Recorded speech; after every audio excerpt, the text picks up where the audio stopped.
Talk Talk, We Talk. Halo guys, this is We Talk. Halo, kenalin aku Dea. Aku Winston.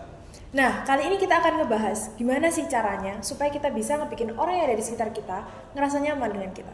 Benar guys, kenyamanan itu pada tentang kita saja, tapi juga bisa datang dari pertemanan. Kalian pasti penasaran kan gimana kelanjutannya? Simak terus ya videonya. Oke guys, kita kali ini sudah dalam tamu ekstrim apa ini? Silakan kenalkan diri. Halo semuanya, aku Carlota dari kelas 15. Oh, Carlota, halo. Carlota, kamu ikut ekstrakurikuler apa? Kebetulan aku di sini ikut ekstra PMR. Oh, PNR. Wah, keren banget ya pasti. Keren banget ya. Carlota, moodmu kan di PNR kan pasti dari sekali pertemanan ya? Iya. Nah, dalam pertemanan itu moodmu gimana sih supaya kita bisa membuat orang lain tuh merasa senang sama kita tuh gimana sih? Kalau menurut aku pribadi, cara untuk bikin orang lain senang sama kita itu pertama kita harus bisa jadi pendengar yang baik. Oke. Karena orang itu kan pasti ada ceritanya sendiri-sendiri kan. Nah, belum tentu orang itu ada tempat untuk cerita. Jadi dengan cara kita bisa jadi pendengar yang baik, kita tuh bisa jadi supaya mereka tuh kayak bebannya itu nggak lagi memberati mereka gitu. Iya.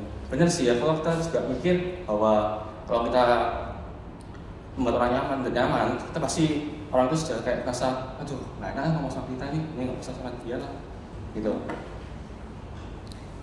Bener banget sih, kalau mau bikin orang lain nyaman juga kita harus bisa menghargai pendapatnya dia juga. Ya. Nah, ngomong-ngomong tentang pendapat nih, kan pasti kalau di dalam PMR itu kan berkelompok, nah Ya. pasti ada kendala perselisihan dalam berkomunikasi kan? Ya. Itu gimana sih cara ngatasinnya? Kalau misalnya aku pribadi, cara untuk mengatasinya pertama kita harus dengerin kira-kira keluh kesahnya dari individu yang lain tuh kayak gimana. Dengan cara kita bisa menghargai individu dari orang itu, otomatis pikiran kita juga akan terbuka. Jadi kita akan tahu kira-kira di sini yang salah itu sebenarnya kita atau individu tersebut, kayak gitu. Lebih pengertian ya? Iya, lebih pengertian berarti ya. Jadi, misalnya kalau ada semacam sharing gitu, gimana kita cerita gitu, kayak supaya kita bisa mengetahui gimana sih cara supaya bisa dimengerti orang gitu. Mungkin kamu ada pengalaman pribadi gitu, mungkin dalam hubungan pertemanan yang di kelas, di sekolah atau di luar, itu gimana sih? Untuk Dalam gimana caranya kamu untuk mengatasi masalah yang ada dalam hubungan pertemanan itu? Gimana cara kamu menjaga hubungan itu agar tidak terputus? Oke. Untuk pengalaman aku pribadi sih ini di lingkungan rumah ya. Kebetulan aku adalah kaum minoritas lah istilahnya gitu. Jadi otomatis kan banyak kan di sini orang-orang itu yang menganggap bahwa kalau misalnya aku lebih banyak berarti aku yang di sini berkuasa. Benar banget. Nah, kalau misalnya caranya aku sih lebih nggak peduli ya sama perkataan mereka karena aku yakin dengan aku yang kecil di sini, dengan aku yang adalah minoritas di sini itu aku juga bisa memberi damai gitu. Aku juga bisa berbuat baik tanpa aku harus melihat statusnya orang-orang itu dan derajatnya orang-orang itu di lingkungan kayak gitu. Terus kalau misalnya di lingkungan sekolah di SD itu tuh banyak banget yang bersaing karena nilai. Sampai bisa-bisa tuh kayak ngejelekin. Dan kalau misalnya aku lebih ya itu lagi nggak peduli karena kalau misalnya dia dapat nilai jelek itu juga sebaiknya kan aku harus bisa jadi teman yang baik membantu. Tapi kalau misal giliran aku yang jelek, aku nggak akan berusaha untuk tidak memperdulikan omongan mereka dengan cara aku tetap berlatih. Jadi meskipun orang lain baca tentang kamu tetap merasa memikirkannya berarti ya. Iya. Fokus pada diri sendiri. Iya, karena menurut aku kalau misalnya dengan kita mendengarkan omongan orang lain yang buruk ya tentang kita, itu tuh bisa memperhambat kita dalam melakukan kegiatan sehari-hari. Kita pasti mau, misal ada orang nih ngomongin kayak kamu misal Inggrisnya kurang gitu. Terus otomatis kalau misalnya aku mau ngomong bahasa Inggris otomatis aku akan takut. Aku nggak akan bisa untuk berusaha untuk berkembang lagi. Benar banget. Keren banget ya cara dia mengatasi suatu masalah dalam hubungan. Iya, keren. Nah, saya mau tanya juga nih, kan dalam sebuah pertemanan juga saya bilang pertemanan itu ada masa-masa di mana kan orang itu banyak sekali kan. Iya. Nah, bisa jadi awal tuh kita kenal dia, tiba-tiba dia itu bersama yang lain, terus kamu ketinggalkan itu, kamu gimana sih? Kalau misalnya aku sendiri ya nggak apa-apa sih, karena aku tuh menerapi prinsip kalau misalnya setiap masa ada orangnya, setiap orang ada masanya. Kalau misalnya, jadi kita nggak akan bisa maksa orang itu untuk terus sama kita. Bener. Jadi kalau misalnya ada orang yang ninggalin tuh, aku tuh akan lebih berpikir kira-kira aku ada salah apa ya sama pertemanan ini. Kan bisa aja bukan karena mereka, tapi karena aku. Gitu kan, kita nggak tahu masalahnya itu apa. Gitu. Wah, keren banget ya Carlota. Dia bisa mengatasi suatu permasalahan yang ada dalam hubungan pertemanan dengan sangat baik dan positif. Oke, aku ada pertanyaan lagi nih. Kira-kira menurut kamu gimana sih caranya supaya kita bisa membangun hubungan pertemanan yang jauh lebih baik? Kalau misalnya menurut aku, dengan pikiran kita harus terbuka. Kalau misalnya pikiran kita tuh tertutup, kayak misal kita ada teman, terus teman itu ngasih pendapat gitu, kasih pendapat yang dia mau, yang dia punya untuk kita, terus kita nggak mau nerima, kan otomatis itu akan otomatis memperbelah pertemanan kita. Dengan pasti orang itu akan mikir nggak usah temenan sama orang itu, dia nggak mau nerima pendapat orang gitu. Terus komunikasi itu sangat penting banget. Kalau misalnya ada permasalahan, kalau kita nggak komunikasikan, kalau kita nggak obrolin 4 mata gitu, otomatis masalah nggak akan selesai. Yang ada akan dipendem terus gitu. Terus yang ketiga, kalau misalnya aku di pertemanan, aku nggak gengsi untuk minta maaf, nggak gengsi untuk memberikan kira-kira aku nih apa sih sikap yang membuat aku nggak nyaman karena dia gitu. Jangan gengsi gitu. Bener banget sih, sekarang kan zaman sekarang ini emang kayak sekali orang tuh kayak sudah mulai gengsi ya, kayak nama maaf tuh nggak pernah minta maaf, permisi coba permisi. Terima kasih juga nggak terima kasih ya kan? Iya kan? Kadang memang kayak aduh ini anak ya menyenangkan sekali. Memang gitu sih kan. Benar sih, kita harus bisa menjadi orang yang tidak gengsi ya. Ya, jangan. Nah, kalau misalnya ada orang yang tiba ya kayak kamu kenal nih, tiba-tiba dia sok asik nih sama kamu gimana menurut kamu? Aku lebih balas so asiknya dia, karena dengan cara kita so asik itu sebenarnya kita tuh bisa nambah teman gitu aja. Oh ya?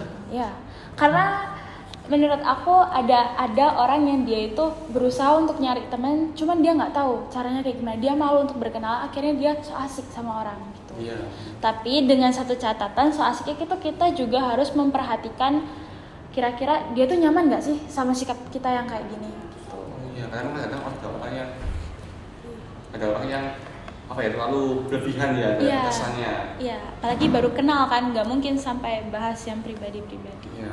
Iya bener banget, keren banget pendapat dari Carlota ini. Oh iya, aku kepo nih Carlota. Kan zaman sekarang nih ya, dalam hubungan pertemanan itu pasti selalu ada yang namanya masalah. Ya. Gimana caranya mengatasi permasalahan dalam hubungan pertemanan ini? Misalkan di dalam lingkup sekolah ya, supaya permasalahan tersebut tidak sampai melibatkan orang tua bahkan pihak sekolah seperti bimbingan konseling. Oke. Kalau misalnya saran dari aku, itu yang tadi aku udah katakan, komunikasi. Kayak aku lebih suka untuk ajak orang itu untuk ketemu sama aku, ngomong berdua, ngobrol. Kira-kira apa sih yang membuat permasalahan ini gitu. Terus pikiran yang terbuka itu. Dimana-mana kan kita tuh selalu harus membuka pikiran kita, harus mengerti kira-kira kalau misalnya kita ada di posisi orang itu tuh kita bakal kayak gimana gitu. Dan nggak sebaiknya juga langsung menuntut kayak kamu nih yang salah gitu, nggak, karena kita kan nggak tahu ya dari awal masalahnya itu apa, inti dari permasalahannya itu apa. Terus jangan egois gitu aja. Wah keren banget, Carlota bisa memahami satu dengan yang lain gitu pastinya dia. Dan dia juga mau kayak bertemu langsung, meskipun untuk orang yang sangat menjengkelkan mungkin ya.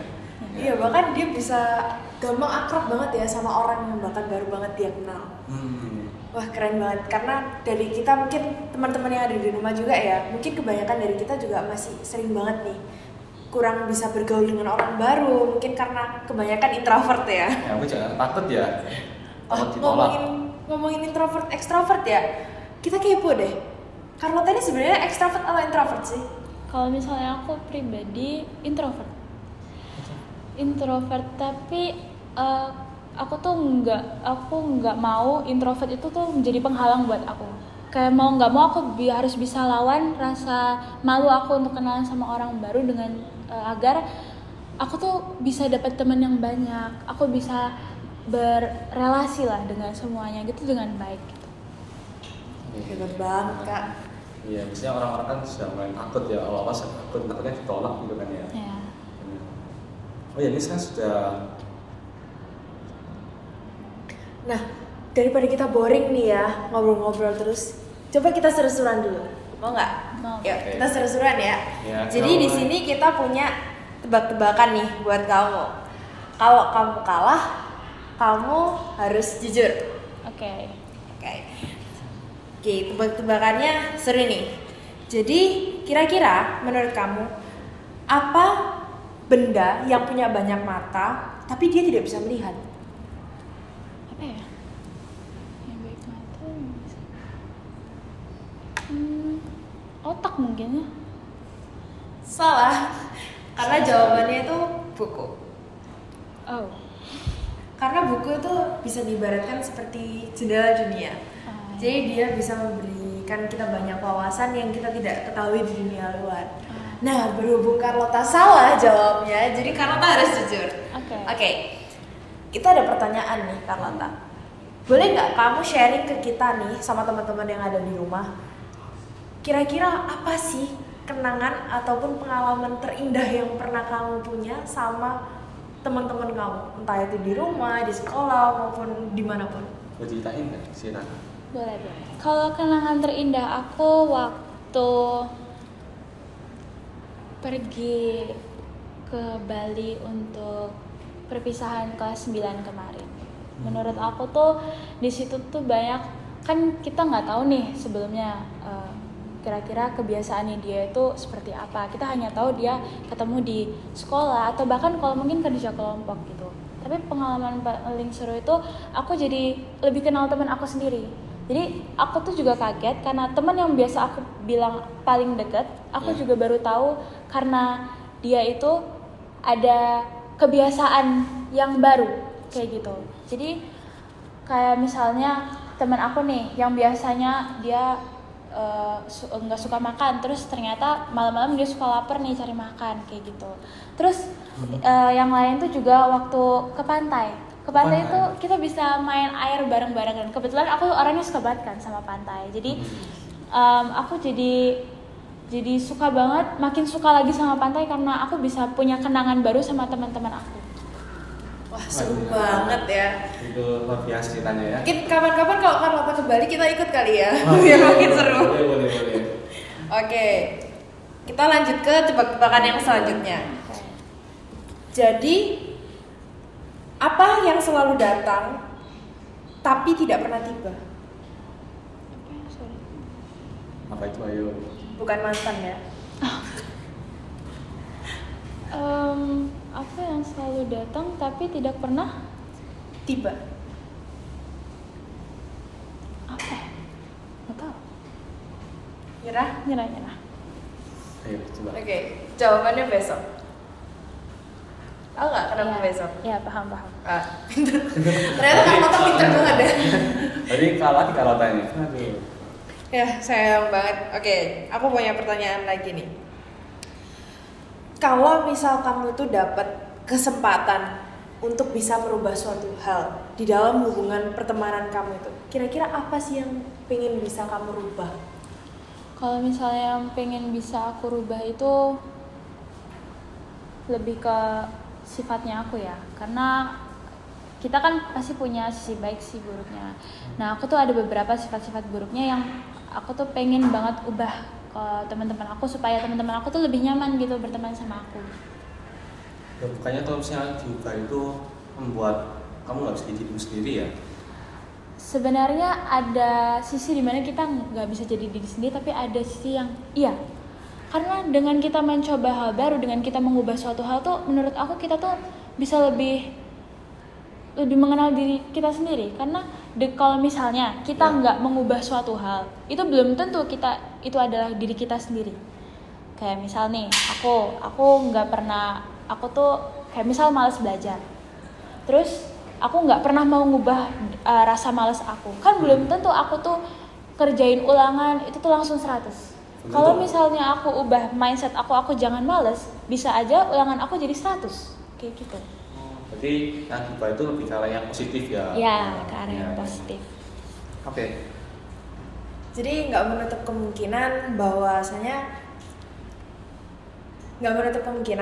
kalau misal kita tuh merubah kepribadian kita tuh belum tentu kita tuh bakal nggak bisa jadi diri sendiri. Ya. Pastinya kita masih bisa jadi diri kita sendiri, tapi jauh lebih baik. Benar sekali. Oke. Nah, yang pelajaran yang bisa kita dapetin dari sharingnya Carlota nih, yaitu ketika kita dihadapkan oleh suatu masalah dalam hubungan pertemanan, lebih baik kita mempunyai pemikiran yang lebih terbuka. Terus kalau kalian yang ada di rumah nih, introvert, jangan malu-malu kalau ada orang yang datang nih so asik sama kalian. Jangan takut, coba kalian tanggapin dengan hal yang sama, tapi tetap tahu batas ya. Kayak Carlota tadi, dia juga introvert, tapi dia masih bisa menemukan teman baru dan dia mencoba untuk beradaptasi. Intinya jangan berpikir bahwa diri kalian itu akan menjadi jauh lebih buruk ketika kalian merubah kepribadian kalian. Benar banget. Terus kalian juga harus senantiasa berpikiran positif saat menghadapi suatu masalah. Jangan mengambil suatu kesimpulan hanya dari pandangan sebelah mata aja, tapi kalian juga harus mendengarkan dari sisi orang yang pertama dan sisi orang yang kedua. Oke. Nggak terasa ya sudah di penghujung acara. Iya. Jangan lupa ya kalian like, share, subscribe, dan komen di bawah ini. Karena sharing komen kalian di bawah ini pasti akan kita baca dan itu bermanfaat banget. Jadi, see you kapan-kapan lagi teman-teman. Bye-bye. Bye.